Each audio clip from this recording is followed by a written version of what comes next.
Hi mga Jai! Welcome back to my vlog, and for today's video no, magmukbang taog Indomie noodles.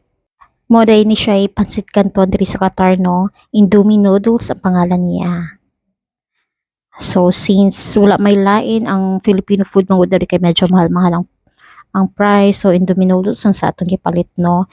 Mura ako nakita diri sa balay, and igutom na sa day o gusto ta makakaon dayon, so kanina lang atong kaunon tong giluto. So nga anta, duha ka pack din akong giluto no, pero kani mahurot siya ni nako.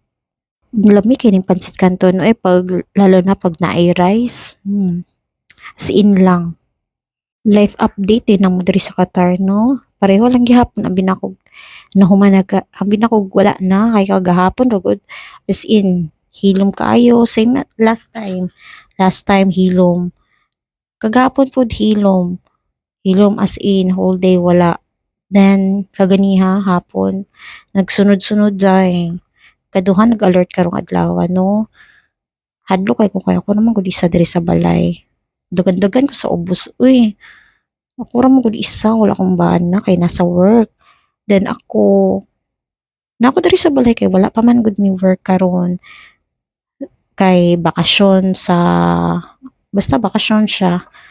So mo to nung pagkabuto-buto dagan ko sa ubos, di ra man gud kas aning buto. Before ko ning naog panitan pa nako kung napabay kasunod ng buto niya na may kasunod niya nag-vibrate man ang balay jay, so dagan-dagan ko naog kay mo may gibilin sa ko ang mo may gitugon sa kumbana no nga pag mag-alert naog daw ko kay diri sa rooftop namo ang atop manggod kay dili manggod siya concrete, then dili safe, so naog ko jay kay pinaka rooftop man mi, so naog ko sa ground floor. Dagan-dagan ko jay hangtod sa naka-receive ko message na eliminated, so nisaka kog balik.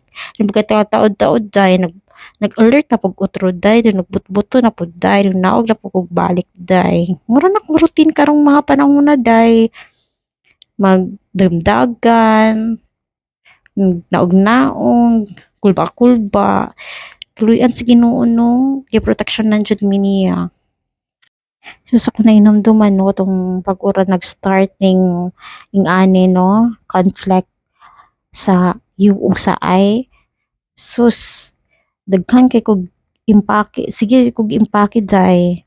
Then dagan mi sa balay sa kuig agaw, dagan ko sa balay sa kuig manghod, kay ilang mga balay sa kuig agaw basement man iya laha. Then sa kong manghod ground floor, dira ako magdagan-dagan ako sa iladay, magdala ko daghang gamit day. Pero until now na mangyapon ko naka-prepare na daan na mga gamit no, in case na urgent na jud ang kailangan mo bakwit no, nag-andam na jud ko kung giandam ako mga papers, mga passport na mas kumbana giandam na ako, gilainan ako bag no, para in kaso nga kailangan na jud mo bakwit, dali ra kay mahulbot ang gamit. Gusto ko po kumubalhin og basement no, inquire biya ko kay na-realize na ako no nga delikado man kayo diri sa rooftop no. Ato manguula pa yung mga inganang mga pangitabo, conflict. Sus, nice kayo yung rooftop. Uy, kay pwede ka makasugba-sugba, nakay kuan ba ka ng lugar kung pwede ka magluto-luto sa gawas, nakay makita nga kanang sun, kay kung sa ground floor ka, basement ka, wala kay makita nga hayag kay murag studio ra man gud na siya good, and paggawas nimo nano po ilang kwarto ing ana. So since ning ani mo pangitabo no, nag-search na po kung kabalhinan no, pero nga mahal man kay di mi ka afford mo nang naka-decide na lang mi sa kumbana nga diri na lang mi, wala ko'y choice dai, diri na lang mi kay wala di mi ka afford, mahal lang siya, mahal. Nice biya ang basement dai kay nakatulog man ko dito sa kong igagaw no. Sus, ang naman may group chat na kung ubang mga igagaw igsuon ingon wala nay buto. Then dito nung time na dito ko natulog sa ilaha, wala ko'y nadunggan nga buto, then Well, nagbuto daw. Wala ding vibrate ang balay day. So, nice jud siya, dili siya maka-trauma day, especially kung nakay anak no.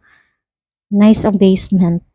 Karon unsay nasulod sa akong utok no, gaplano ko nga kung makabalay pug ko sa Pinas, gusto ko kung naay basement. Pasuya-suya we. Pero nice biya, nice. Pero mahal lagi jud day. Ang ground floor pod, nakatulog po ko sa akong igsoon, ground floor man ilaha.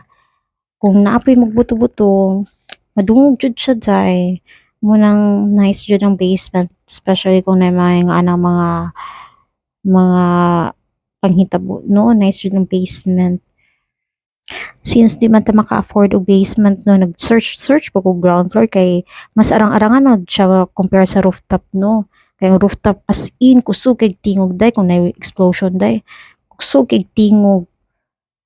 Pero sa ground floor kusog gyapon siya pero dili siya as in kakusog kung naka sa rooftop. Mo vibrate gyapon siya pero dili kay as in compare sa rooftop ka nagstay. So nag-search gyapon ko no, pero still mahal gyapon siya day. Pero puhon basta day puhon. Kalayan ta sa Ginoo no, maka-afford na tag basement puhon. Pero unta kalayan sa Ginoo no nga maundang naman ta nga conflict kay daghan kay madamay. Daghan kay makulba-kulbaan kung padesisyonon no kung gusto ba ko mo balik og Pilipinas or magstay diri sa Qatar tungod ani nga mga panghitabo no, I will choose to stay here in Qatar because Qatar is my second home. Second home jud ako siya day. Maayo magud pud ang gobyerno diri sa Qatar no.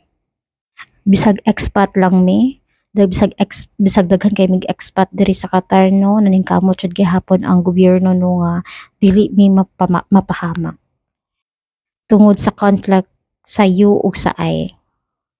Okay mo kay diri sa Qatar good lalo na katong time nga wala pa jud nag-conflict ang U ug ang I. Sus okay jud kay di anhi no. Tapos ang medical pud danhi no kay barato ra siya compare kung sa Pinas man gud no. Kung na kay mga sakit-sakit, sus, mahal kay kag magasto dani kay barato ra. Usay wala kay mong bayaran is tambal ra tapos ang tambal pila ra. Usay 5 real, 4 real, unday mo bayaran. So mo ra to no nahurot na akong ikaon. Thank you for watching. Bye-bye.